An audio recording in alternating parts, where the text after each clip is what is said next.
देखो, हमने ना अपना एक बहुत इंपॉर्टेंट चैप्टर कल शुरू किया था, बिजनेस एनवायरनमेंट, और इसमें हमने बहुत सारे टॉपिक क्लियर भी कर लिए थे। हम आगे शुरू करेंगे, पर पहले हम कल क्या पढ़ चुके थे, प्रीवियस क्लास में क्या पढ़ चुके थे, वो हम थोड़ा रिवीजन कर लेते हैं।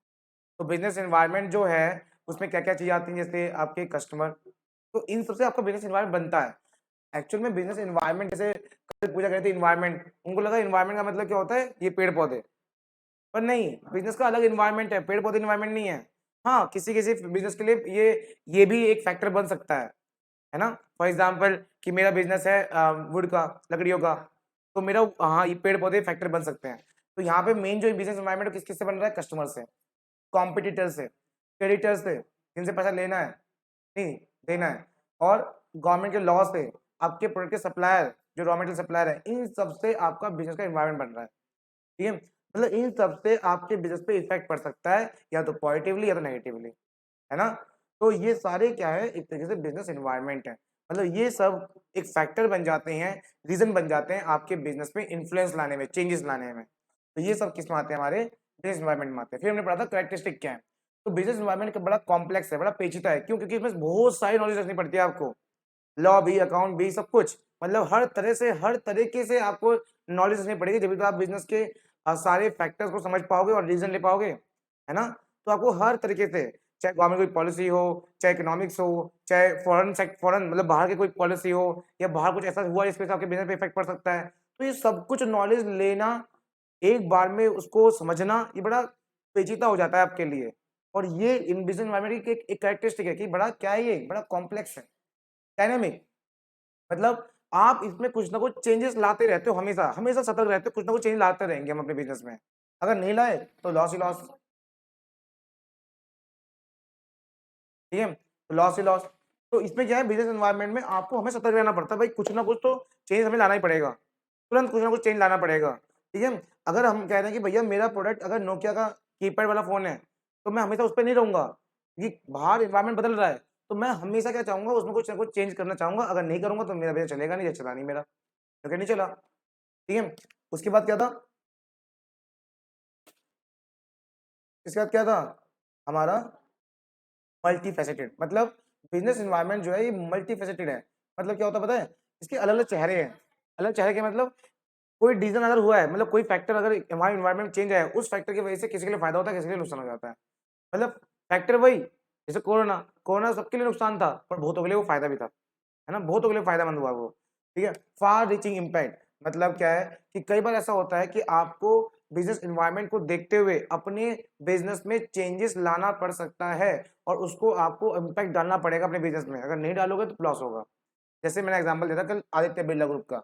आदित्य बिरला ग्रुप का जो पहला बिज़नेस था वो टेक्सटाइल का था। फिर उन्होंने देखा कि यार बिज़नेस तो किसका बढ़िया चल रहा है, सीमेंट का भी, तो वो सीमेंट में भी आ गए। फिर उन्होंने देखा यार रिटेल का भी तो सही बिज़नेस चल रहा है, तो उसमें भी आ गए। फिर किसमें आ गए? फाइनेंस सर्विस में।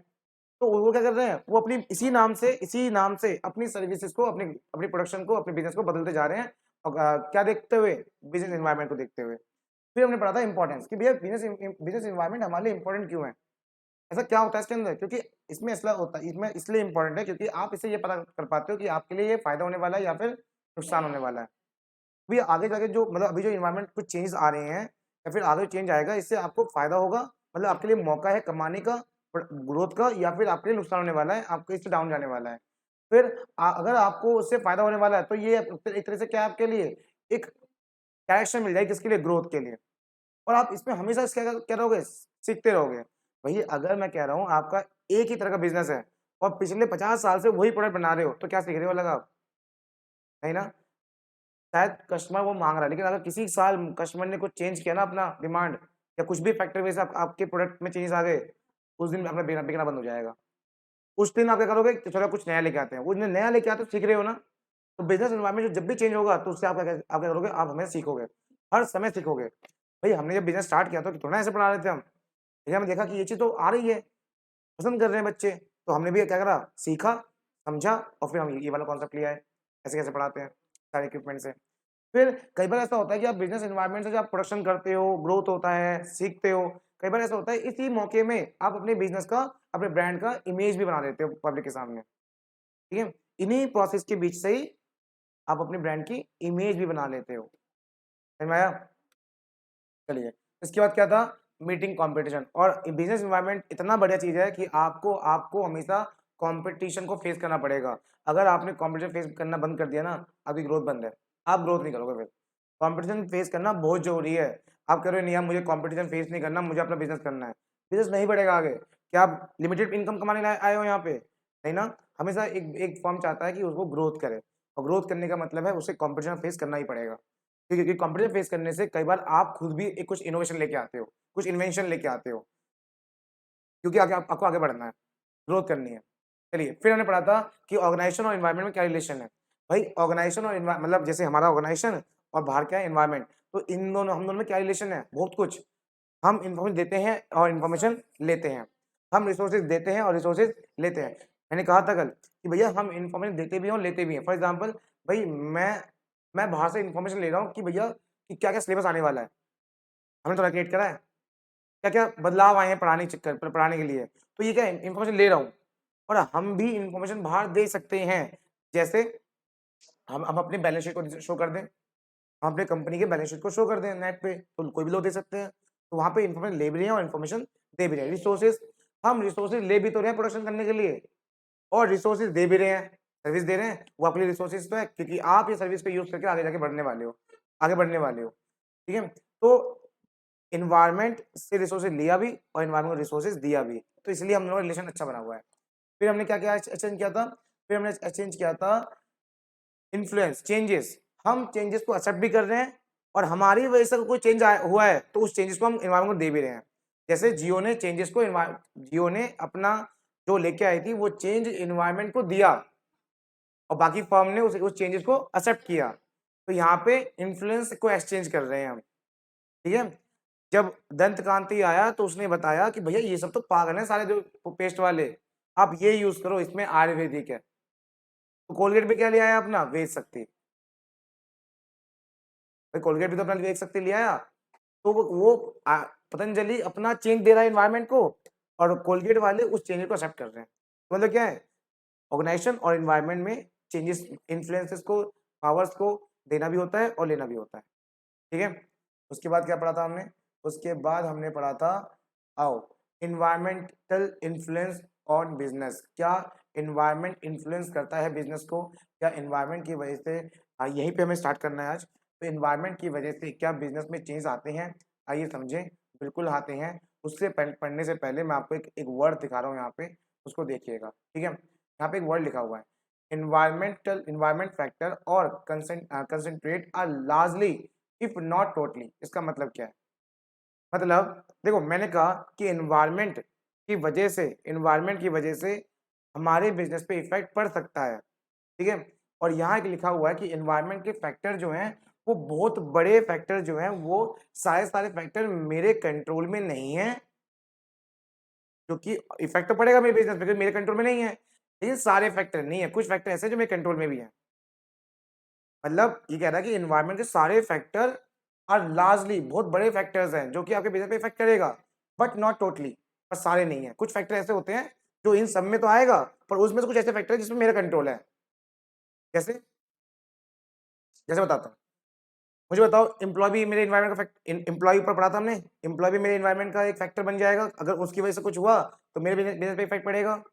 और गवर्नमेंट पॉलिसी भी इन्वायरमेंट का एक रीजन है। गवर्नमेंट पॉलिसी मेरे कंट्रोल में नहीं है, पर मेरे एम्प्लॉय तो मेरे कंट्रोल में है ना, उनकी सैलरी बढ़ाना घटाना मेरे काम है ना। समझ में आया? तो मैं क्या कह रहा हूँ, सारे फैक्टर मेरे बिजनेस पे इन्फ्लुएंस कर सकते हैं, बट उन सारे फैक्टर में सारे नहीं, कुछ मेरे कंट्रोल में होते हैं। ठीक है, तो वही बात हम पढ़ने वाले हैं। देखो इसमें लिखा हुआ है external and beyond the control. मतलब एक्सटर्नल फैक्टर जो है वो हमारे कंट्रोल में नहीं होते हैं, हमारे मैनेजमेंट में नहीं आएंगे, बाहर के जो फैक्टर है। लेकिन कुछ ऐसे फैक्टर होते हैं जो जैसे मैनेजमेंट हो गया, है ना, ये सब फैक्टर ऐसे हैं जो हमारे कंट्रोल में रहते हैं। तो इसलिए क्या बोला गया है कि लार्जली जितने जितने ही फैक्टर है वो हमारे बिजनेस पे इफेक्ट करते हैं, वो हमारे कंट्रोल में नहीं रहते, बट कुछ ऐसे फैक्टर हैं जो हमारे कंट्रोल में रहते हैं। इसलिए लार्जली इफ नॉट टोटली, सारे नहीं आते। पर चलिए उसके बाद हम देखते हैं कौन कौन से ऐसे फैक्टर्स हैं।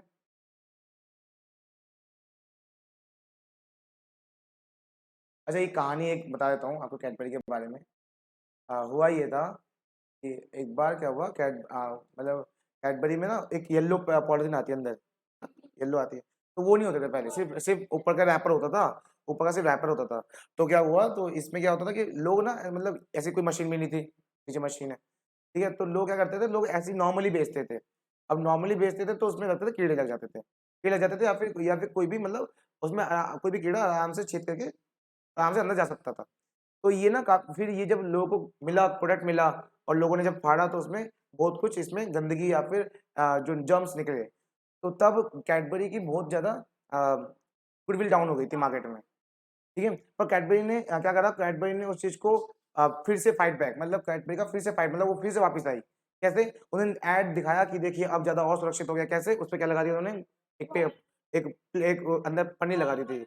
हाँ, गोल्ड पैड जो होता है, ठीक है? वो लगा दी उन्होंने और ये बोला कि हम साथ में क्या दे रहे हैं तुम्हें, हर उसको दुकान वालों को एक मशीन दे रहे हैं, ताकि वो अपनी चॉकलेट इसके अंदर रहे, ठीक है? तो ऐसे में उन्होंने फाइट बैक किया और फिर उनको भी लिया है, अमिताभ बच्चन को भी लिया है ब्रांडिंग दिखाने के लिए, ठीक है? तो ऐसे में उन्होंने फाइट बैक किया। तो ये तो आपको सीखना है, ये चीज़ तो सीखनी है कि अगर एज़ अ सीए आपको एडवाइस ये करना है कि भैया कि हमने हमारी वजह से अगर प्रॉब्लम हुई है, तो हम ऐसा क्या करें जिसकी वजह से फिर से हम गेन कर सकें, ठीक है? जैसे किसने किया? मैगी ने भी किया, मैगी तो एक बार बंद हो गया था पूरा, फिर से उसने गेन किया और जो गेन किया तो उसने ऐड करके दिखाया, पता क्या ऐड करके दिखाया? ये जितने भी ये ऐड होते हैं ना आज के टाइम पे, ये इमोशन को पहले दिखाते हैं।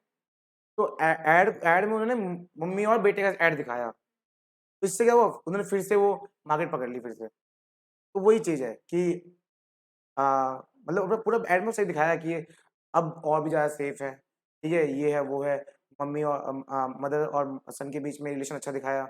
ऐसे में इमोशन करके वो अपना प्रोडक्ट को फिर से मार्केट में लेके आना चाहते हैं। तो ये स्ट्रैटेजी होती है। फैक्टर्स में उन फैक्टर्स की वजह से जिसकी वजह से लॉस हुआ है, उन फैक्टर से कैसे लड़ा जाए, ये कुछ स्ट्रैटेजी होती है।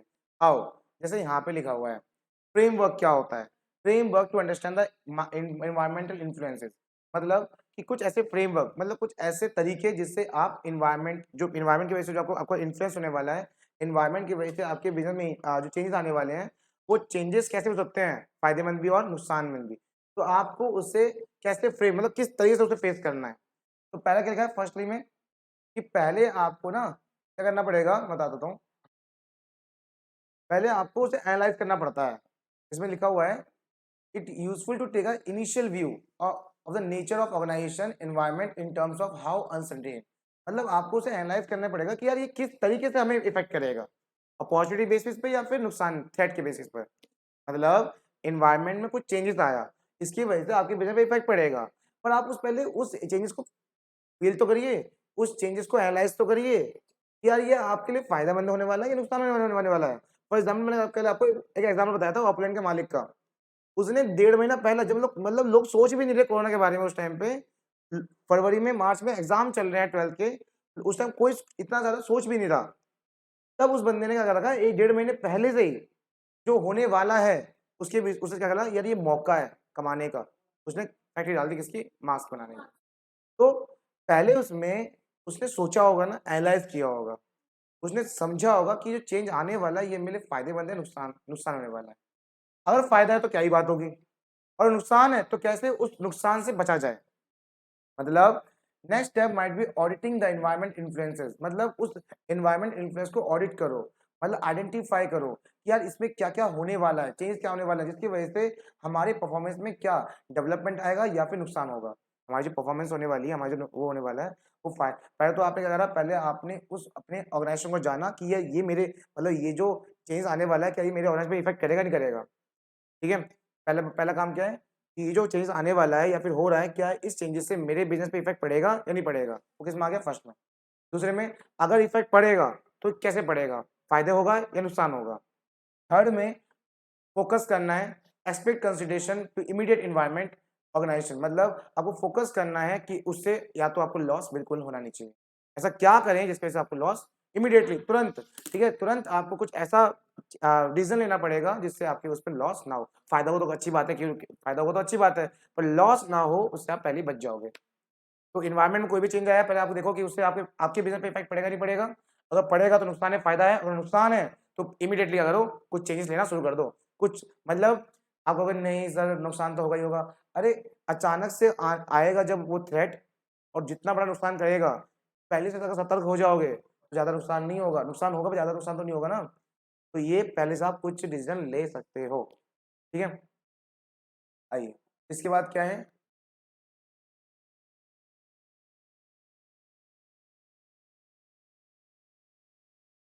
यहाँ पे देखो एक एक बहुत अच्छा एग्जांपल है, कोकोला जैसे ब्रांड, पेप्सी जैसे ब्रांड, या फिर जो इनके ना बहुत सारे अ, इनके बहुत सारे ना अगेंस्ट में रहे हैं लोग, जैसे रिलीजन गुरु भी इसके अगेंस्ट में रहे हैं, हेल्थ अवेयरनेस वाले भी इसके अगेंस्ट में रहे हैं, पैकेजिंग वाले भी कह रहे हैं हमेशा अगेंस्ट में रहे हैं। ठीक है, और स्कीम प्रमोशन, डिस्ट्रीब्यूशन नेटवर्क, मतलब नहीं नहीं, यहाँ पे क्या है देखो, यहाँ पे ना इनके फैक्टर्स बताए जा रहे हैं, फैक्टर्स किन किन वजह से इन पे इफेक्ट पड़ता है।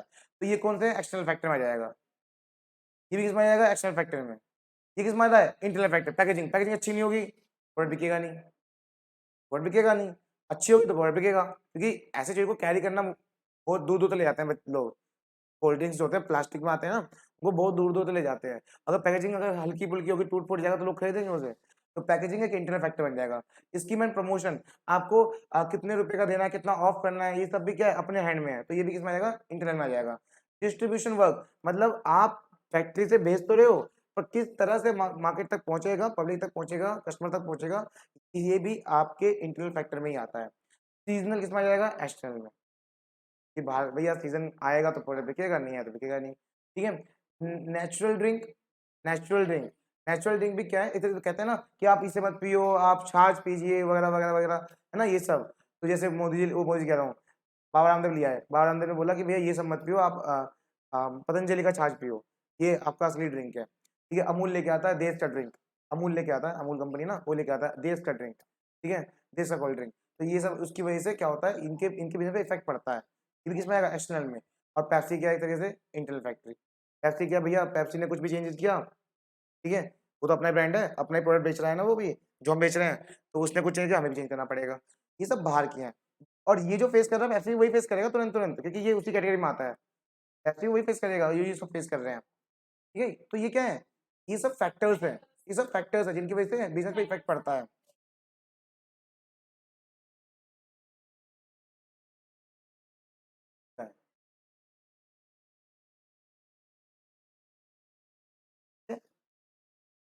ये बाहर बैठे हैं, देखना जरा।